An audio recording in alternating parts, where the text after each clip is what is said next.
Hey guys, just want to do a quick video on this really large jade here. This thing's about 4 feet tall. I've got that Mountain Dew can next to it to kind of show you the size. The trunk is pretty massive. This is your Crassula Ovata Ladyfingers. It's in a probably, let's see, 16 to 18 inch diameter pot. I want to apologize for the video orientation, but this orientation kind of captures the whole tree better versus sideways. But yeah, this thing has got to be at least 30 years old, if not older. I mean, this thing is 2.5 times taller than my other jade plants that are 25 years old. Some factors that could, you could have a younger plant that is tall too. Some factors that play into this is whether or not it's outdoors or indoors. This thing has been a potted plant for a really long time. I don't know about how long, but so it's got to be pretty old.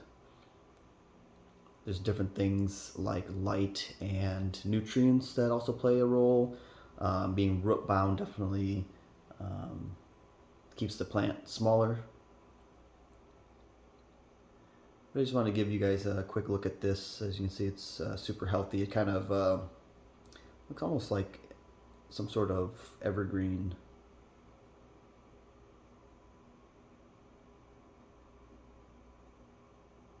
With all the little leaves looking like pine needles. I'll get closer here and kind of show you. It's got kind of a lot of like algae growing on the trunk. Could use a brushing, but I kind of like the color and the added depth to the trunk, so I might just leave it. But you can see it's pretty big.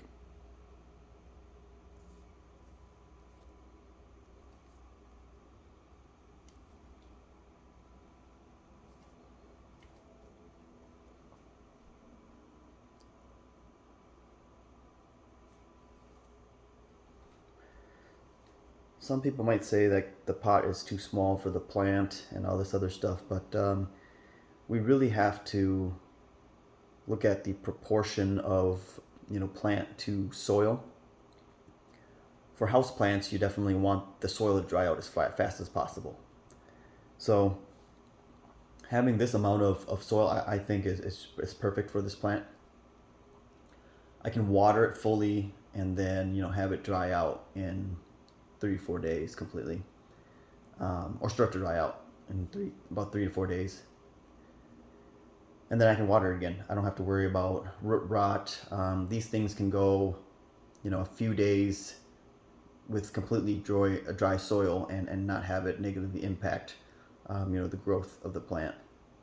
So that's not a concern for the soil to dry out too quickly. You definitely don't want it to dry out the next day, or have inconsistent moisture throughout the soil, like having it dry out on the top and the bottom still be wet. That's a big problem with a lot of houseplants that I see. I mean, that's you're getting root rot and also dry roots in the same plant. You got dry roots on top and rotting roots at the bottom, so that's not ideal. You want a consistent soil throughout, and have it dry out uniformly. So that's what this is doing. It's doing well. I just watered it yesterday, and you can kind of really see it starting to dry out. So that's good. Looks like I've got some little seedling things sprouting. Not sure if you can see it here, but I'll probably just end up pulling those out. Probably weeds.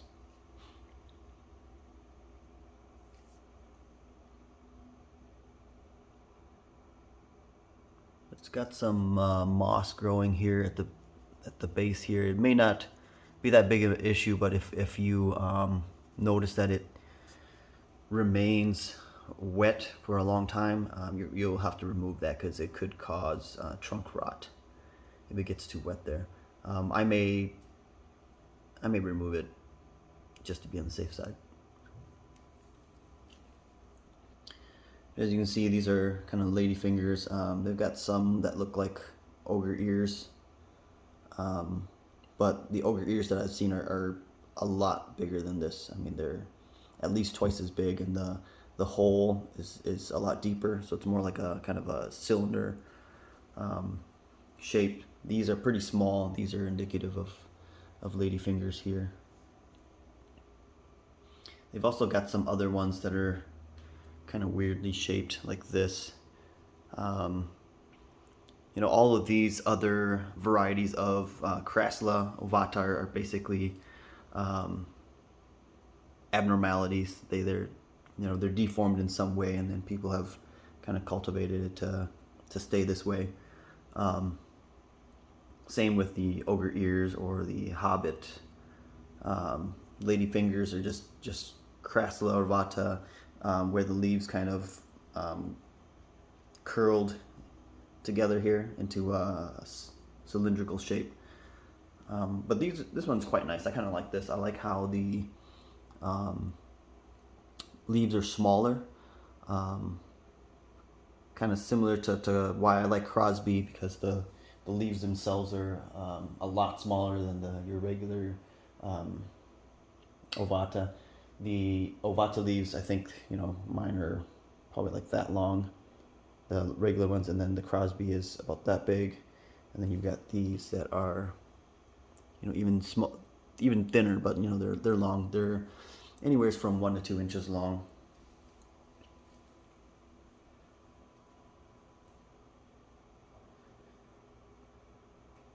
As far as nutrients, I get a lot of questions on nutrients. I don't fertilize Jade heavily. They do not require a lot of fertilization.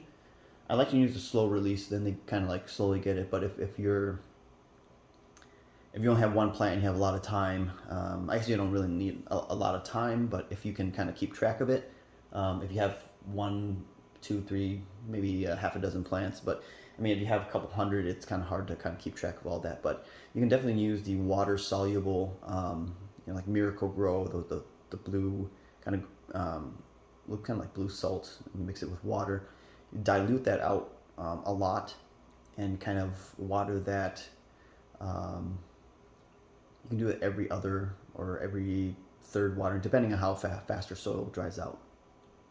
So let's say you water it 4 times a month. You can do it every fourth watering, and that should be fine. Definitely dilute it. You can also use that in a foliar spray, and spray it on the leaves. The leaves do also absorb moisture and nutrients, so you can do that. Only thing is, it leaves a residue on the leaves, and not a lot of people like that. Also indoors, it's not good to do that, because then you'll have fertilizer spray all over your flooring. So probably not ideal. So I don't do the foliar spray. If it's outdoors, I might do it. Indoors, definitely not. I tend to use the granular fertilizers that are slow release. Those ones that look like yellow peppercorn. So like little beads, where you kind of put it on the soil, and I kind of use my fingers to rake it in and mix it in. And that's all that I do for my jades. I've noticed this year I've got a lot of mealybugs, and that has been a pain. I mean, I spent hours with a paintbrush, trying to brush them off, and then just crushing them with my fingers. I know, not very, I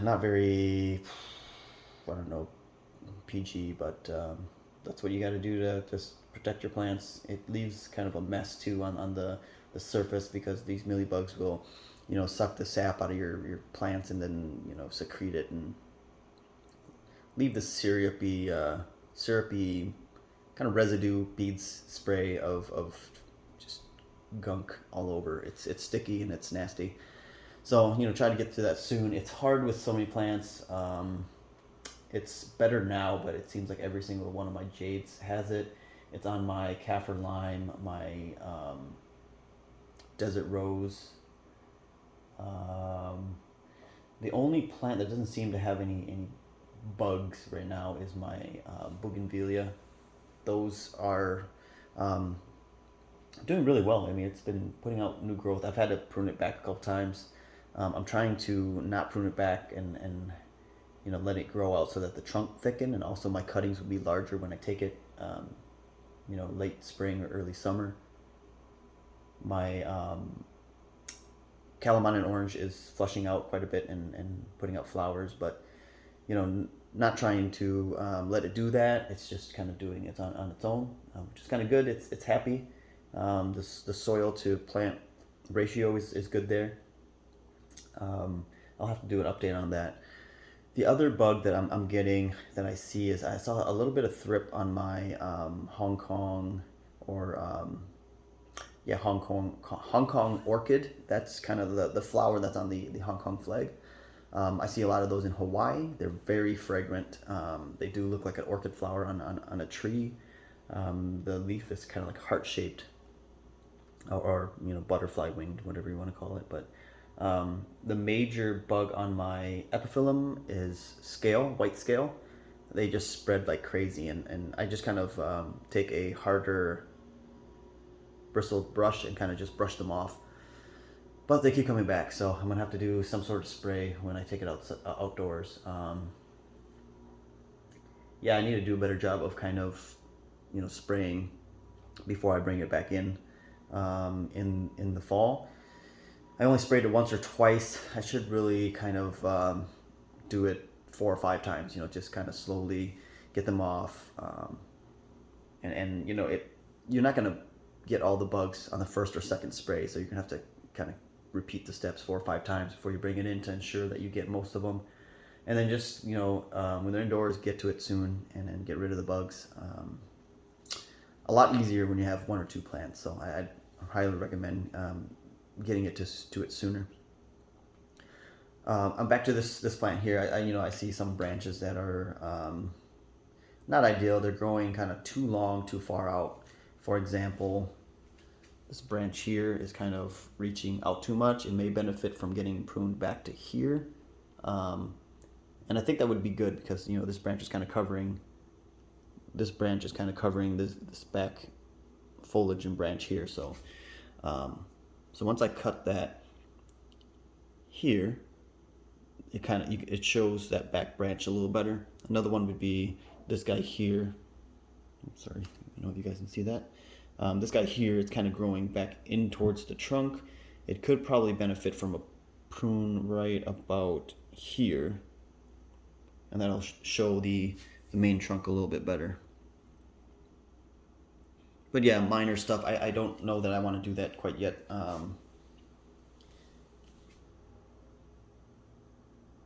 But yeah, I'll probably just leave it for now. It's got some nice, what we call pads.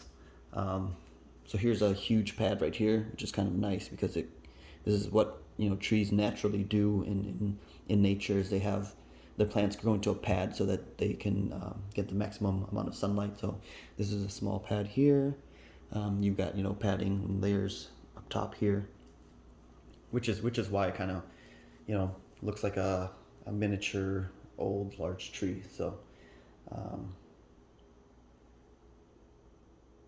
but yeah, that is my 4 foot tall, very old Ladyfinger, Crassula Jade plant.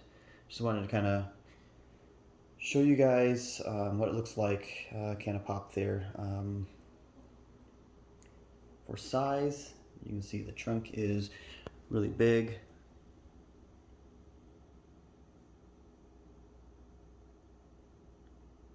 I know I kind of rambled through a number of things, but if you guys have any questions, on watering or fertilizer, pruning, anything, just let me know, and I can kind of include that in my next videos.